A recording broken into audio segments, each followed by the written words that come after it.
Hello guys, welcome to this tutorial. In the previous tutorial I showed you how we can respond to mouse events. In this tutorial I will show you how we can respond to keyboard events. Okay, there are three kinds of keyboard or key events. When we press a key, this event occurs, and there is another event called key up, and there is another called key down. When we press the key down event handlers handle that events. Okay, there are three kinds of key events. Okay, now first create a text field that I have created here, and I'm gonna say on key down. This event handler will handle the key down event. Whenever I press the key down, this event handler is gonna handle that event. We will provide a function here that will execute when we press the key down. We are still just press the key down, we are not pulling the key up, or we are not letting the key to go up. The key is still down. In that moment this event will occur. Okay, let's create a function, and I'm gonna say my func, or you can write anything you want. I'm gonna say alert key is down, and here write the name of the function, which is my func. Func. Whenever we press the key down, this function is gonna execute. Okay, now let's run it. I'm gonna press the key down. See, key is down. I'm not letting the key to be up, I'm still pushing the key. Okay, see, key is down, that event occurs. So there's another event which is key up. When the key goes up, that event handler handles that event, which is key up, on key up. When key goes down, key down event occurs, and when key comes up, key up event handler handles that event, or key up event occurs. Okay, and here I'm gonna say key is up. Now let's check this out. Now I'm gonna press down the keys for 1 or 2 seconds. The key is down, you can see I'm not letting the key up. When I'm gonna let the key up, that function is gonna trigger. Now I'm gonna let the key up. See, key is up, that event happened. I did that for your understanding. Okay, when key comes up, that event occurs. See, I just pressed S first went down and then comes up. When it comes up, that function triggers. So that's how this works.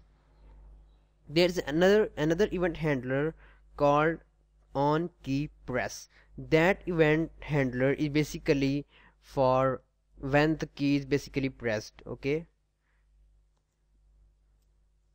when key goes down and comes up, a full key press event occurs, and this event handles that event. And say key is pressed. I'm gonna press a key. See, key is pressed.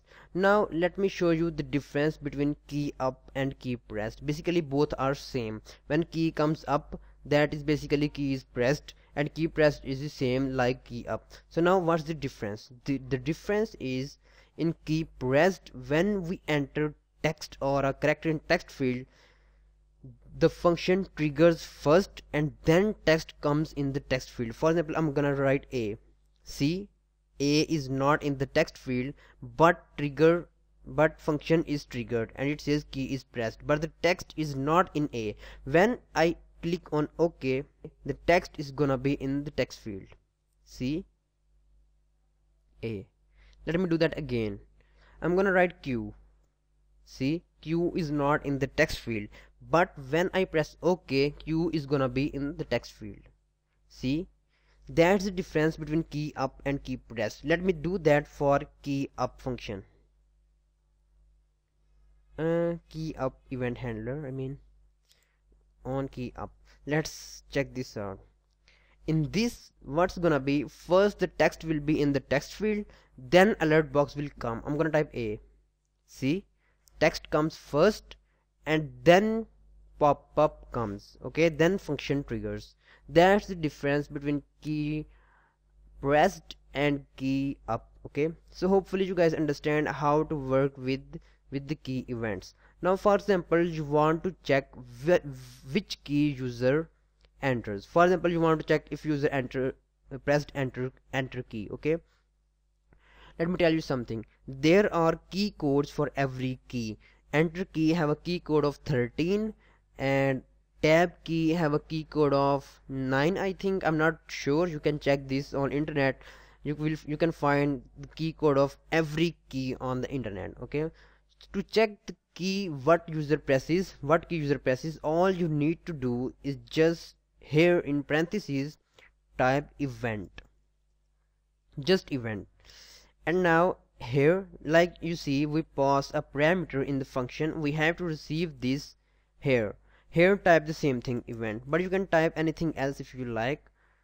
But now I'm gonna type event in parentheses here and here, and now we're gonna receive that key using a variable. I'm gonna type var key. You can type key or anything you want as a name of the variable, and then I'm gonna type event dot key code. Key code basically returns the key code of the key that we type, and here I'm gonna alert the key code. Okay,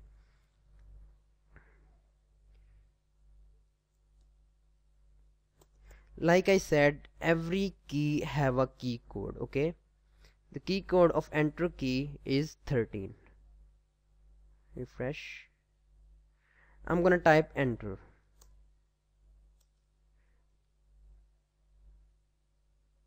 See, 13. Let me do that again. I'm gonna type enter. See, 13. Now we don't want user to press enter. Okay, we don't want user to press enter in the text field. All we need to do is check which key user presses. I'm gonna type if key equals 13. That means if user presses the enter key. Okay, I'm gonna say alert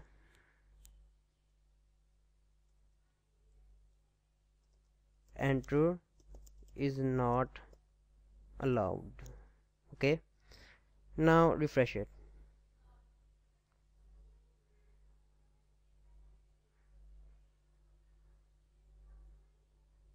My computer is too slow, sorry for that.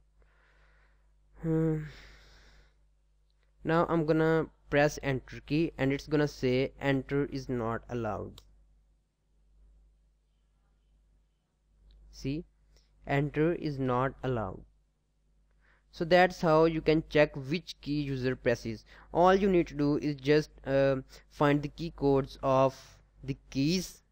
Every key has a key code. Okay, you can check which key user presses, and you can allow keys to user to enter, and you can disallow user to enter a specific key using those key codes, using this functionality that we made here.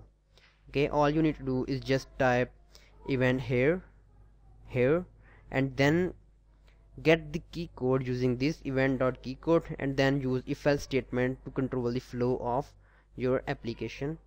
My internet and my computer are too slow. You can search the key codes on the internet on your own. Okay, so thank you guys for watching. I will see you in the next tutorial.